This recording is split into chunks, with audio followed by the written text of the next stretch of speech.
Hey everyone, my name is Chris. Thanks for taking the time to watch the video today. So I'm not sure about you, but what I have realized in a lot of modern vehicles today is we are going into a very digital space, a very digital era where everything seems very connected. There are far less mechanical pieces in these cars and more boards and chips and soldered pieces all coming together to kind of make that experience very digital, but also very different than it once was.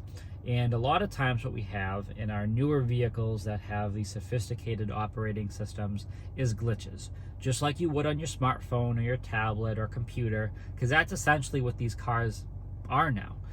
And it's important to remember that when something is not working, or Wi-Fi is not turning on, Apple CarPlay is not working, a seat setting's not right, if there's any glitch at all, what we need to do is reset the head unit. And this essentially is going to be the fix for pretty much anything you're going to need. So it's basically my feel safe. So when customers come in and they have problems, they've been through service, they've gone through all the geniuses and all this stuff, and I get called out to see what's going on, the first thing that I do, knowing that everyone before me has done everything they know, is I reset the head unit. And 99.9% of the time, that fixes 99.9% of all problems. So this is going to be probably, if you're going to watch any of my videos, this is the one that you're going to want to watch, and this is the one that you're going to want to share with everybody, because this is the good one. So if you have any problems at all with any technology, anything in the vehicle just glitchy, not working, CarPlay dropping, Wi-Fi hotspot not working, audio system seems crackly, you don't have Sirius XM, whatever it is, it doesn't really matter what the problem is. If you have any problem with your car, what you're going to do is, if you have iDrive 7, you're going to take a look right down here at your volume control in the center of your dash right here. So this button right there, you want to locate this, and what you want to do with that is you want to push it into the vehicle, and you want to hold it in, don't let go. We're going to firmly push it in and hold it in for approximately 70 to 90 seconds. What you're going to have happen, and do this with the vehicle off if you would. So if we shut the vehicle off, the accessories are still on, we're going to push and hold that in for 70 to 90 seconds. I actually tell customers to set a timer on their phone because it's that important. What will happen is the head unit will reset technically twice. You'll hear that. You'll hear the AC system turn on and off. You'll hear all these kind of weird electronic noises in the background inside the dash, behind your screens, behind your head unit and all that. You will hear that reset twice. And then once it does, you can press any button you want, anything at all. Get the system back up, get the navigation, will start to download it, well, not download, but it will start to upload the information and figure out what's going on, and then your issue likely will be resolved. So again, we're going to locate this button right there. That is your volume control.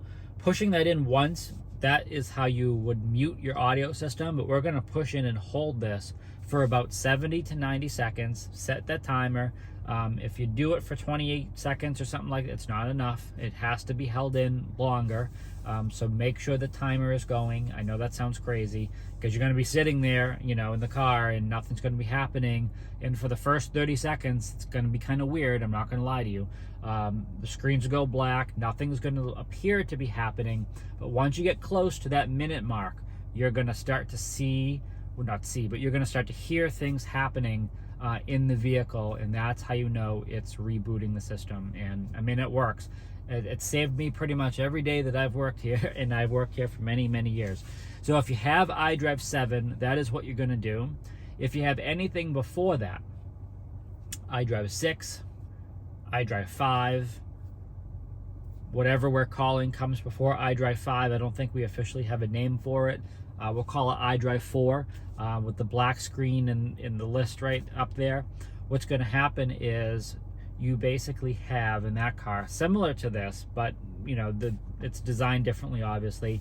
You have a mode button, which the mode button's still there, and then you have your, I think it's the eject button for the CD player. That is what you press in the older cars. So it's the mode and it's the eject button right there. In some cars it may be the mode and the volume again, but don't quote me on that. I'll do another video for the older vehicles. This video specifically is for iDrive 7. I'll do an actual accurate video for the older vehicle. So if you have one of those, don't worry, I have you, and I'll do that. But for iDrive 7, it's going to be just pressing and holding the volume in just like that, and it will reset everything for you. So pretty cool how that works. Very cool. If you have iDrive 8, if you're one of the few out there that already have iDrive 8, I will actually do a video next week showing how you reset that head unit, because that is a altogether different process as well. So again, my name is Chris. Thanks for taking the time to watch the video.